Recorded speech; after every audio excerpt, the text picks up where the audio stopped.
भगवान श्री कृष्ण को नमस्कार करते हुए आप सभी का अनंत अकेडमी ऑफ मैथमेटिक्स में स्वागत है। देखिए आईआईटी जेईई मेन 2009 में क्वेश्चन आया था। इसके अंदर जो कॉन्सेप्ट यूज होगा उस पर फोकस करना, क्वेश्चन से ज़्यादा इंपॉर्टेंट है कॉन्सेप्ट की, इस तरह का क्वेश्चन कैसे सोल्व होगा।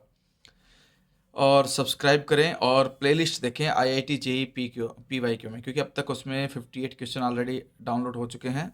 59th में सोल्व करूँगा और हर क्वेश्चन में एक नया पैटर्न, नया रूल, नया कॉन्सेप्ट है, तो उस कॉन्सेप्ट पे ध्यान रखते चलिए तो आपके कॉन्सेप्ट भी क्लियर होंगे। The number of solutions of the equation x e power sine x minus cos x equal to 0 in the interval 0 to π/2। तो हमारे पास ये इक्वेशन गिवन है, हमें number of solutions find out करने हैं, यानी कि x की वो वैल्यूज जिसे पुट करने पे इक्वल टू 0 आए। तो देखिए सबसे पहले हम क्या करते हैं, इसको fx मानते हैं कि let fx is equal to x e की power sine x minus cos x equal to 0 को छोड़ो, अभी भूल जाओ। अब हम करते हैं इसका डेरिवेटिव। तो x और e की पावर साइन x में लगाएंगे सबसे पहले प्रोडक्ट रूल। तो e power sine x as it is, x का डेरिवेटिव 1, फिर plus x as it is, e power sine x का e पावर साइन x, और कोस जो साइन x है पावर में उसका डेरिवेटिव हो जाएगा इनटू में कोस x। फिर ये माइनस है, कोस x का जो डेरिवेटिव होता है वो है माइनस साइन x, यानी कि सिंप्लीफाई करने पे हमारे पास ये आ रहा है e power sine x plus x e power sine x cos x और minus minus plus sine x which is greater than 0 for all x belongs to 0 to π/2, यानी कि ओपन इंटरवल दे रखा है 0 से π/2 तक हमारे पास, ठीक है।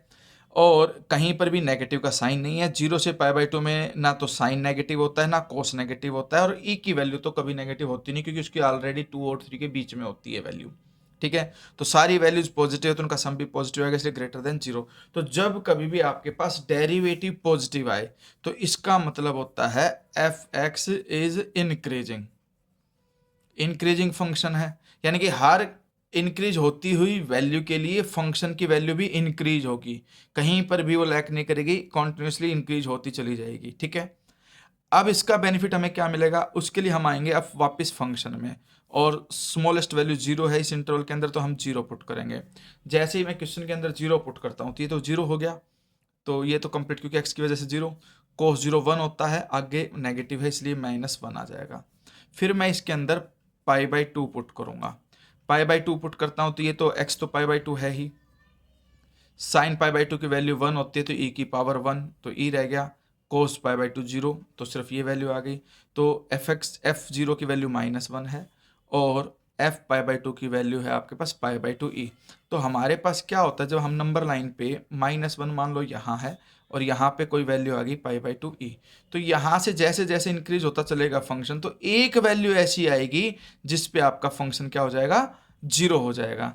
तो ठीक है, तो यहाँ पे नंबर ऑफ सॉल्यूशन निकालने थे, तो देयर इज ओनली 1 सॉल्यूशन, तो आंसर क्या आएगा इसका, ओनली 1 सॉल्यूशन, ठीक है। क्योंकि इंक्रीजिंग फंक्शन है, कोई दूसरी वैल्यू पे सेम वैल्यू आ नहीं सकती, हर न्यू वैल्यू पे नई वैल्यू आएगी फंक्शन की। लेकिन जब आप नेगेटिव से पॉजिटिव तरफ जाते हो तो वो 0 को जरूर क्रॉस करेगा, कहीं ना कहीं आपका फंक्शन 0 होगा, और जिस वैल्यू पे वो 0 होगा वही उसका रूट होगा। अभी हम ये नहीं बता सकते कि वो वैल्यू एग्जैक्ट क्या होगी, लेकिन ये कि वो होगी वो यूनिक वैल्यू, इसी पे आपका आंसर जो है वो 1 आएगा।